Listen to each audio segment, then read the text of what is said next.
जी doctor Ahmad, ये currencies की जो बात हो रही है तो इसमें अब आपको क्या नजर आ रहा है कि ये आपने जो बात की थी, ये 96 90 1996 पे इनका ब्रेक इवन है, तो यहाँ पे अब अमेरिका क्या चाह रहा है? मोदी साहब को उन्होंने सफीर बना के भेजा है अपना कि आप सऊदीया जाके तो हमारे को मामला ठीक करें, मिडिल ईस्ट के अंदर ये जो करेंसी ऊपर नीचे हो रही है, कोई ऑयल प्राइसेस को ऊपर करें।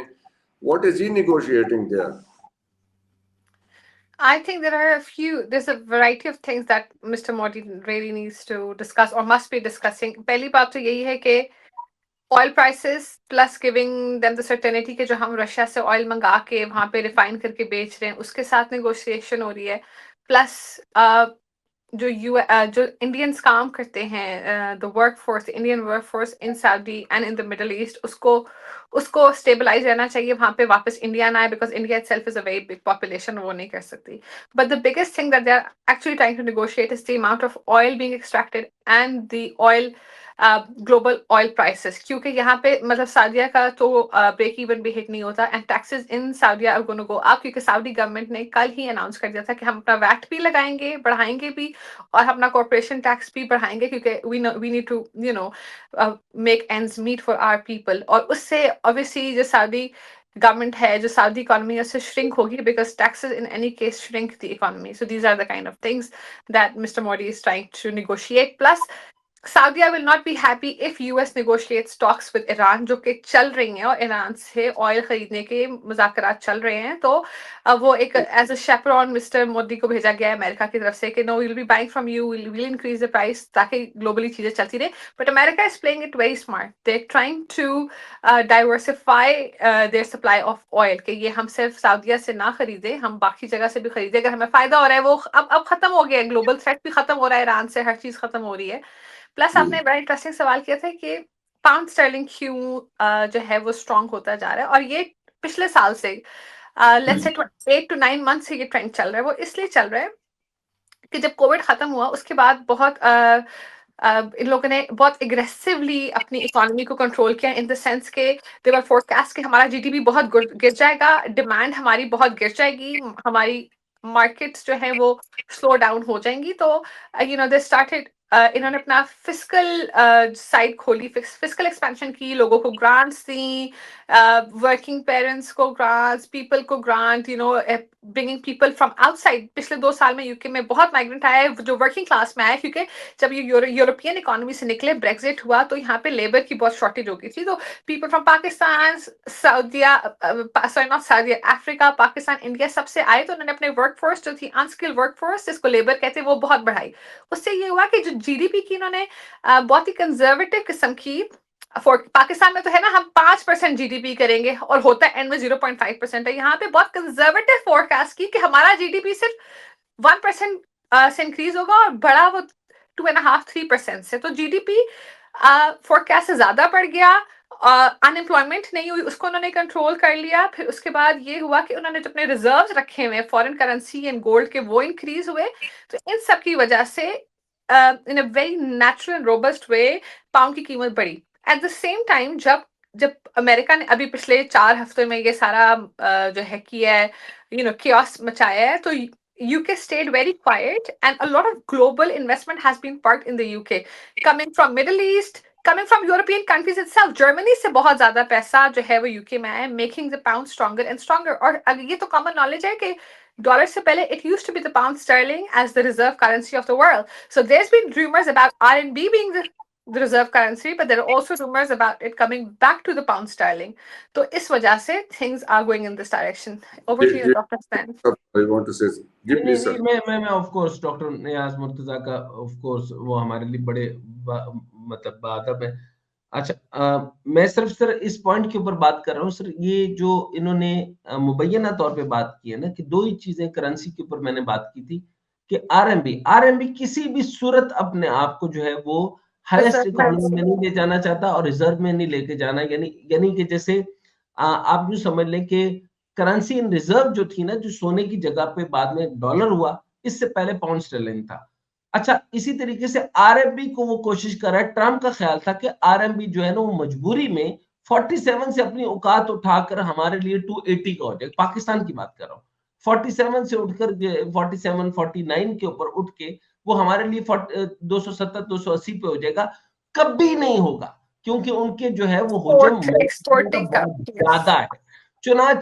चुनाचे जो इन्होंने मुबैना तौर पे बात की है, मैं उसको मुस्तनद तौर पे कह रहा हूं कि अगली आपकी रिजर्व करेंसी जो है वो पाउंड स्टर्लिंग होगी। Doctor over to you sir, very interesting discussion, ये तो बहुत ही इंटरेस्टिंग चीज सामने आ रही है। और इसकी एक फैक्ट मैं बताती, UK is a major import country, तो इसके लिए बहुत जरूरी है कि वो अपनी करेंसी को बहुत स्ट्रांग रखें, क्योंकि ये कुछ एक्सपोर्ट नहीं करता, ग्लोबल कैपिटल यहाँ पार्क होता है, इसी को इन्वेस्ट करते हैं in different insurance companies etcetera, उसी का जो इंटरेस्ट पेमेंट्स आती हैं उसी को you know that's disperse, so that's, China is an exporting country, तो उनके लिए जरूरी है कि वो अपना करेंसी डाउन रखें।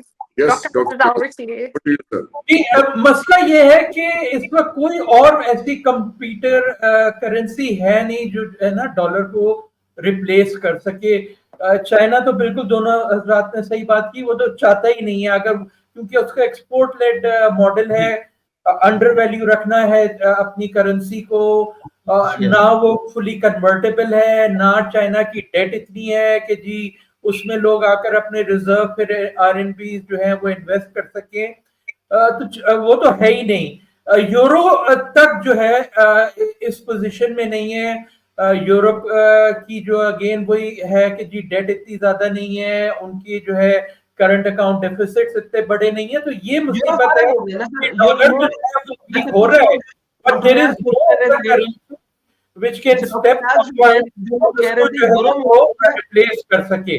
तो अब मुझे जो लग रहा है वो ये होगा कि डॉलर वीक होता चला जाएगा, मगर कोई इसको रिप्लेस नहीं कर पाएगा, तो बहुत ही जो है ना केओस रहेगा जो करेंसी मार्केट्स है। एक चीज आपने कही, आपके कमेंट में एक चीज आई कि चाइना का डेट नहीं है इसलिए वो रिजर्व करेंसी नहीं बन सकती, तो अमेरिका का डेट था तो इसलिए वो रिजर्व करेंसी बनी, तो उन्होंने इस डेट से जान छुड़ाने की कोशिश ही क्यों की, अगर उनकी करेंसी की स्ट्रेंथ ही उनके डेट के ऊपर थी। वो इसीलिए ना सारा चक्कर ये है कि जी वहां अनएम्प्लॉयमेंट हो रही है, मैन्युफैक्चरिंग सेक्टर श्रिंक हो रहा है, उसका प्रेशर है, बट उसको जो है सही तरीका डील करने का ये टैरिफ वगैरह नहीं है। वो ये है कि जी जो बिलियनर्स ने इतना कमाया है, यूएसए के कॉर्पोरेशन ने कमाया है, उन्हें टैक्स करें and invest in those areas, retraining करें those people who are too old to be retrained, आप उन्हें कोई किस्म की रिटायरमेंट वगैरह दे दें, but this is not the way to start trade wars. सारा मसला ये है कि जो यूएसए का इंटरनल पॉलिटिकल सिस्टम है ना, उसमें redistribution is not an acceptable strategy even for Democrat. जो सेंट्रिस्ट डेमोक्रेट्स है ना, वो भी इस चीज के लिए नहीं तैयार कि बिलियनर्स और कॉर्पोरेशंस को बहुत ज्यादा टच कर सके। ये थोड़े से प्रोग्रेसिव हैं जो इस बात को करते हैं। इसकी वजह से जो है सारी मुसीबत पूरी दुनिया में इन्होंने मचाई हुई है, और ये अपने पैर पे कुल्हाड़ा मारेंगे, ना जॉब्स वापस आएंगे, और जो है इन्फ्लेशन बढ़ेगा यूएसए में, डॉलर जो है वो वीकेंड होगा, हर किस्म की मुसीबत इनके लिए पैदा होगी। लेकिन ये डॉक्टर हसनैन साहब, ये बातें तो वहां पे भी हो रही हैं कि ये सारी, क्या ये इतने नालायक या नाइव तो नहीं हो सकते जो यूएस ये ट्रम्प एडमिनिस्ट्रेशन में बैठे हैं, उन्हें पता ना हो कि अगर हमने ये किया तो क्या, what are they up to? इसका मतलब है कि प्लान कुछ और है, हम किसी और तो... सर मेरा ख्याल में ना आपने तारीख शायद, ऑफ कोर्स मैं इस पे मुझे कुछ शक नहीं कि आपकी तारीख बड़ी मजबूत है, आपने तारीख पे किताबें भी बहुत पढ़ी हुई होंगी। मेरा ख्याल जो मुझे जाती आपका पता है कि 28,000 के करीब तो आपने किताबें पढ़नी है, फिर भी आपको नहीं पता चलता, तो मैं बड़ा हैरान हूँ।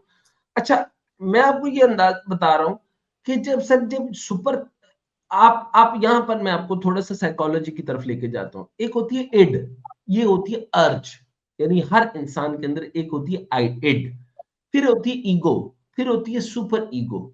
अच्छा, इड जो होती है वो अर्ज है। अच्छा, जो ईगो है वो कंट्रोलिंग मैकेनिज्म है, और जो सुपर ईगो है वो अनकंट्रोलेबल मैकेनिज्म की तरफ चली जाती है, और उसके बाद जो है वो ग्रैंडियोसिटी पैदा होती है। ग्रैंडियोसिटी के बाद जो है वो सुप्रीमिस्ट आइडियोलॉजी पैदा होती है, और सुप्रीमिस्ट आइडियोलॉजी है वो जो है वो इन सारी चीजें कंट्रोलेबल मैकेनिज्म से आउट हो जाती है, यानी उसको कंट्रोल करना नहीं आता, उसको लगता है कि सब नीच हैं और उनको कोई शऊर नहीं आता कि हम गिरेंगे या मरेंगे। सो ये मैंने आपको जो ये बताया, ये आप अगर आपकी किताबों में थोड़ी कमजोरी हो गई है तो सिगमंड जो फ्रॉइड है उसको पढ़ लें। और अगर उसमें आप गंदी गंदी बातें पढ़ते हैं सिगमंड फ्रॉइड की, वो ज्यादातर गंदी गंदी बातें करते हैं, लेकिन अगर आप अच्छी बातें पढ़ें तो उसमें जो है वो इंसानों की जो सुपर ईगो के ऊपर जाकर के जो जहां पर वो ग्रैंडियोसिटी आती है, ग्रैंडियोसिटी के अंदर जो है वो सर कंट्रोलिंग मैकेनिज्म खत्म हो जाता है।